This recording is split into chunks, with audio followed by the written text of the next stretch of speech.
Aldo, one of the things that's come up, we were talking before about Operação Porto and the prosecution of Manolo Sais, and some comments in our report about prosecuting directors. And I thought when you came in, because you talked yesterday about management and the role that management should play, and I was wondering what you think about the idea of directors, sportives or management taking more legal responsibility for the doping problem. We had a suggestion from somebody before that I think it was from Floyd, wasn't it? Who made, or Mike, I can't remember. Well, my idea is that I has been a manager at the time of the Mapei Pro Cycling team, and I was the manager of the team too. And you can never be sure of what your athletes are doing. But anyway, you can have an idea, a general idea of what is passing through the athletes. So I don't believe that at the top level of the professional cycling team, the management doesn't know anybody about what is happening among their cyclists. So I think that an objective responsibility of the managing directors should be decided, and a more strict responsibility should be put in place, because I think, as I said yesterday, that if an athlete knows that in his team the management doesn't want that you cheat, you know that you have to start in the right way. Otherwise, you have more personal responsibility. And so I think that the way to increase the responsibility of the management is the right way. There are no other solution. Okay. Then 4 years ago, I published a paper in which I suggested, after some calculation, that the highest physiological power sustainable for 30-40 minutes on the road was around 6.2 watt per kilo. And this data was accepted in general by the scientific community because it fits with the general knowledge about this concept.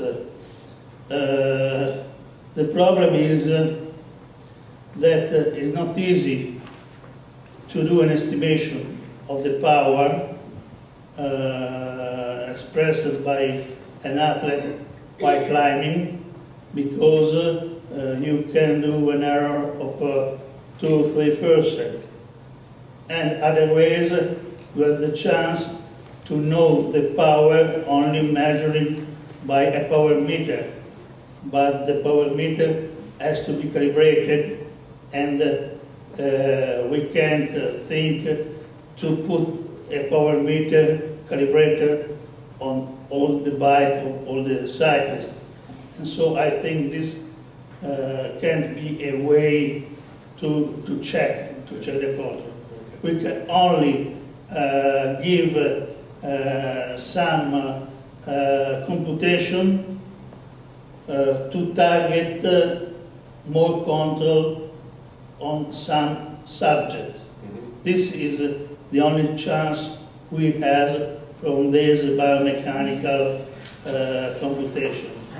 I did, for curiosity, a computation of the power per kilo on an average of quite an hour on Fausto Coppi, that is the biggest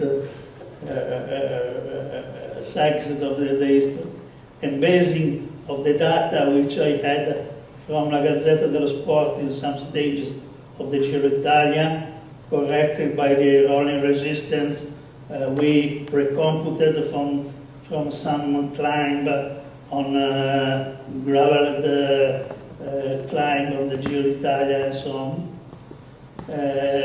He showed to have a 6.5 watt per kilo for around 40 minutes,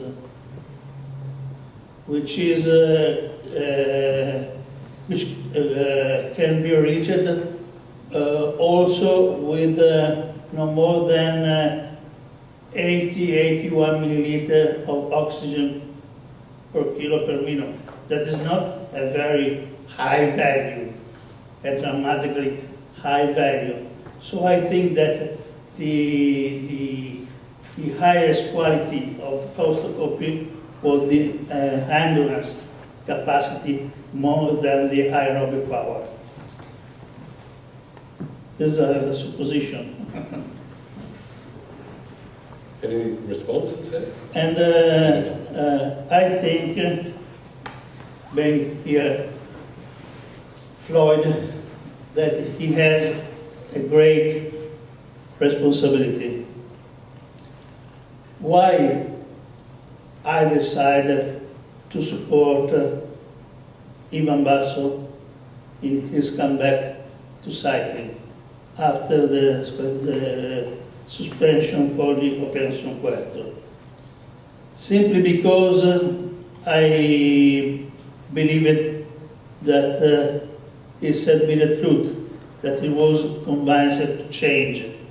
And I believe that the changement in cycling is most relevant when it comes from the top than when it comes from the base. Because when a young cyclist joins the peloton, he tries to copy, to make the same as the biggest rider.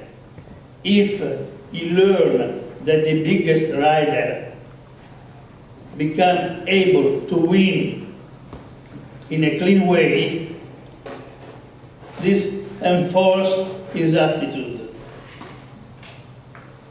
And this is the reason why I think that the changement of these top climber who did some mistake are of incredible relevance if they are able to communicate their changement. Yeah. And this is my exhortation for you and for the other who did some mistake. I think that anyone deserve a second chance, but not all the riders, only the ones who for sure decided to change. Not all, only those who decided to change. And I still believe that other than the control, the anti-doping screening and so on, one of the most important things is the talking eyes to eyes, man to man.